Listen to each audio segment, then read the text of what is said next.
ಇವತ್ತು ಸಂಡೇ ನಮ್ಮಮ್ಮ ಆಗ್ಲೇ ಪುರಾಣಗಳನ್ನ ಸ್ಟಾರ್ಟ್ ಮಾಡಿದ್ಲು. ನಾಳೆ ನೋಡ್ಕೊಳ್ಳೋಣ, ಇವತ್ ನನ್ನನ್ ಬಿಟ್ಬಿಡಮ್ಮ ಅಂತ ನಾನು ಸಿಟಿ ರೌಂಡ್ ಹಾಕೋಣ ಅಂತ ಹೊರಟೆ. ನಮ್ ಮಲ್ನಾಡ್ ಸೈಡ್ ಅಲ್ಲಿ ವಿಪರೀತ ಮಳೆ. ನನ್ ತಂಗಿಗೆ 12 ಗಂಟೆ ಆಗಿದ್ದೆ ಗೊತ್ತಿಲ್ಲ. 12 ಗಂಟೆ ಗೆದ್ದು ಟಿಫನ್ ತಿನ್ನಕ್ ಸ್ಟಾರ್ಟ್ ಮಾಡಿದಾಳೆ. ನಮ್ ಮಲ್ನಾಡಲ್ಲಿ ಯಾವಾಗ ಮಳೆ ಬರುತ್ತೋ ಯಾವಾಗ ಬಿಸಿಲು ಬರುತ್ತೋ ಗೊತ್ತಾಗಲ್ಲ. ಯಾಕೆ ಬೇಕಪ್ಪ ಸವಾಸ ಅಂತ ಕಾರ್ ತಗೊಂಡ್ ಹೋಗೋಣ ಅಂತ ಅನ್ಕೊಂಡೆ. ಆದ್ರೆ ಕಾರಲ್ಲಿ ಪೆಟ್ರೋಲೇ ಇಲ್ಲ.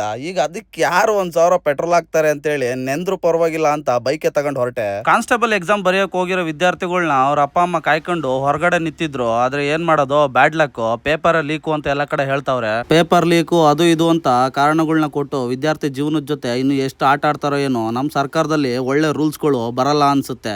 ಬ್ರಿಡ್ಜ್ ಮೇಲೆ ಜನ ನಿಂತಿದ್ ನೋಡಿ ಏನಾಯ್ತಪ್ಪ ಅಂತ ನಾನ್ ಅನ್ಕೊಂಡೆ. ನೋಡಿದ್ರೆ ಮಳೆ ಜಾಸ್ತಿ ಆಗಿ ಡ್ಯಾಮ್ ಗೇಟ್ ಗಳು ಓಪನ್ ಆಗಿ ಅರ್ಧ ಸೇತುವೆ ಅಷ್ಟು ನೀರು ಫಿಲ್ ಆಗಿತ್ತು. ನಮ್ಮ ಶಿವಮೊಗ್ಗದ ಜನಕ್ಕೆ ತುಂಗಾ ನದಿ ಮೈ ತುಂಬಿ ಹರಿಯೋದನ್ನ ನೋಡಕ್ಕೆ ಅದೇನೋ ಗೊತ್ತಿಲ್ಲ, ತುಂಬಾ ಖುಷಿ. ಈ ನೀರ್ ತುಂಬಿರೋದನ್ನ ನೋಡ್ಕೊಂಡು ನಂಗೂ ಖುಷಿಯಾಗಿ ನಮ್ ಫ್ಯಾಮಿಲಿನೆಲ್ಲ ಹೋಟೆಲ್ ಸಕ್ರಬೈಲ್ಗೆ ಊಟಕ್ಕೆ ಕರ್ಕೊಂಡು ಹೋದೆ. ತೀರ್ಥಹಳ್ಳಿ ರೋಡಲ್ಲಿ ಇರೋ ಫಿಶ್ ಲ್ಯಾಂಡ್ ಗಳಲ್ಲಿ ಫ್ಯಾಮಿಲಿ ಜೊತೆ ಮೀನ್ ಊಟ ಮಾಡೋದು ವಾವ್. ಸಂಡೇ ಬಂದ್ರೆ ಸಾಕು, ತೀರ್ಥಹಳ್ಳಿ ರೋಡಲ್ಲಿ ನಮ್ಮ ಅರ್ಧ ಶಿವಮೊಗ್ಗನೇ ಇರುತ್ತೆ ಫಿಶ್ ಲ್ಯಾಂಡ್ ಅಲ್ಲಿ ಊಟ ಸವಿಯಕ್ಕೆ. ಇದಾಗಿತ್ತು ಇವತ್ತಿನ ವಿಡಿಯೋ. ನೆಕ್ಸ್ಟ್ ವಿಡಿಯೋದಲ್ಲಿ ಸಿಗ್ತೀನಿ. ಅಲ್ಲಿವರೆಗೂ ಟಾಟಾ ಬಾಯ್.